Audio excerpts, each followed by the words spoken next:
ஆண்டவராகிய இயேசுவின் நாமத்தினாலே இந்த காலை வேளையில் கூட உங்களை யாவரையும் வாழ்த்துகிறேன். கர்த்தர் உங்களை ஆசீர்வதிப்பாராக. இந்த நாளிலே கூட சங்கீதம் 37:27 கூட வாசித்து தியானிக்கலாம். தீமையை விட்டு விலகி நன்மை செய், என்றென்றைக்கும் நிலைத்திருப்பாய். மிக அருமையான வேதவசனம். இந்த வேதவசனத்தின் கடைசி பகுதியில் கூட நிலைத்திருப்பாய் என்று சொல்லப்பட்டிருக்கிறது. இந்த நிலைத்திருப்பாய் என்கிற வார்த்தை அநேகருடைய வாழ்க்கையில் நிலைத்திருக்க முடியாதபடிக்கு அநேக காரியங்களில் தோல்வி அடைந்து அவங்க நிலைத்திராதபடி அநேக காரியங்கள் நடந்து கொண்டிருக்கிறது. ஒருவேளை ஒவ்வொருடைய வாழ்க்கையிலும் தொழிலிலே நிலைத்திருக்க முடியாதபடிக்கு அநேக பிரச்சனைகள் உண்டு. குடும்பத்தில் நிலைத்திருக்க முடியாதபடிக்கு அநேக பிரச்சனைகள் உண்டு. இன்னும் நாம் எதையெல்லாம் செய்கிறோமோ அந்த காரியங்களை நிலைத்திருக்க முடியாதபடிக்கு அநேகம் இந்த உலகத்தில் பிரச்சனைகள் உண்டு. ஆனால் வேத வசனம் என்ன சொல்லப்பட்டிருக்கிறது? என்றென்றைக்கும் நிலைத்திருப்பாய் என்று சொல்லப்பட்டிருக்கிறது. ஒருபோது நாம் நிலைத்திராதபடிக்கு, சோர்வுகள் வராதபடிக்கு, தோல்விகள் வராதபடிக்கு நம்முடைய வாழ்க்கையில் என்றென்றைக்கும் நிலைத்திருப்பதற்கு இந்த வேத வசனத்தில் வழியும் நமக்கு தேவன் வார்த்தையின் மூலமாக காண்பித்திருக்கிறார். என்னவென்றால், முதலாவதாக நாம் நிலைத்திருக்க வேண்டியது பூமியில் எந்த காரியங்களை செய்தாலும் அதில் ஆசீர்வாதங்கள் இருக்க வேண்டும் என்றால் நாம் முதலாவதாக என்ன செய்ய வேண்டும் என்றால் தீமையை விட்டு விலகுகிறவர்களாக இருக்க வேண்டும். இன்னைக்கு அநேகர் நிலைத்திருக்கும்படியாக அநேக முயற்சிகள் செய்கிறார்கள். ஆனால் நாம் செய்ய வேண்டிய முயற்சி எது என்று நாம் வேத வசனத்தின் மூலம் நாம் கற்றுக்கொள்ள முடியும்.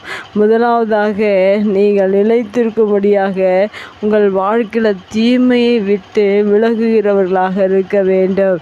தீமையை தேவன் விரும்புகிறார்.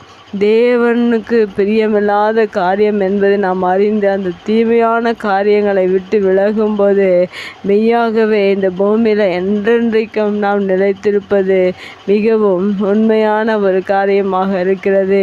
அடுத்ததாக இந்த வேத வசனத்தில் சொல்லப்பட்டிருக்கிறது, நன்மை செய் என்று சொல்லப்பட்டிருக்கிறது. தீமையை நாம் விட்டு விலக வேண்டும். அதன் பிறகாக நன்மை செய்கிறவர்களாக இருக்க வேண்டும். ஏனென்றால் நம்முடைய இயேசு கிறிஸ்து நன்மை செய்கிறவராய் சுற்றி திரிந்தார் என்று வேதத்தில் சொல்லப்பட்டிருக்கிறது. இயேசுவின் பிள்ளைகளாகி நாம் ஒவ்வொருவரும் நன்மை செய்கிறவர்களாக ஒவ்வொரு குடும்பத்திலும், ஒவ்வொரு பிள்ளைகள் மத்தியிலும், ஒவ்வொரு இடத்திலும் நாம் நன்மை செய்கிறவர்களாக இருக்க வேண்டும்.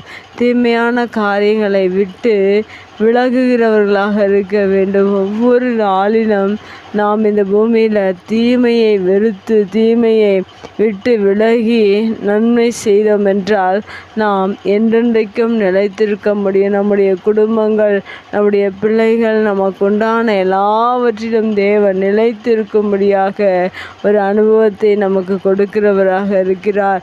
அதனால் நாம் ஒவ்வொருவரும் நிலைத்திருக்கும்படியாக தீமையை விட்டு விலகி நன்மை செய்கிறவர்களாக இருக்க வேண்டும்.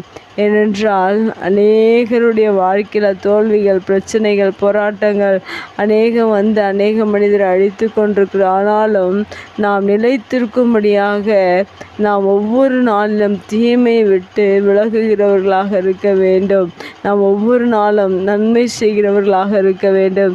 இப்படி செய்யும்போது மெய்யாகவே உங்களுடைய வாழ்க்கையில் நீங்களும் என்றென்றைக்கும் இருக்கிற ஆசீர்வாதத்தை பெற்றுக்கொள்வோம். கர்த்தர் நம்மை ஆசீர்வதிப்பார். கண்களை மூடி ஜெபிக்கலாம். எங்கள் அன்பு தகப்பனே, இந்த அருமையான வார்த்தைக்காய் நன்றி செலுத்துகிறேன். என்றென்றைக்கும் நிலைத்திருப்பாய் என்று சொல்லப்பட்ட இந்த வேத வசனத்தின்படி நாங்கள் நிலைத்திருக்கும்படியாக எங்களுடைய வாழ்க்கையில் ஒவ்வொரு நாளிலும் தீமையை விட்டு விலகி நன்மை செய்கிற பிள்ளைகளாய் எங்கள் ஒவ்வொருவரையும் நீர் மாற்றுவீராக.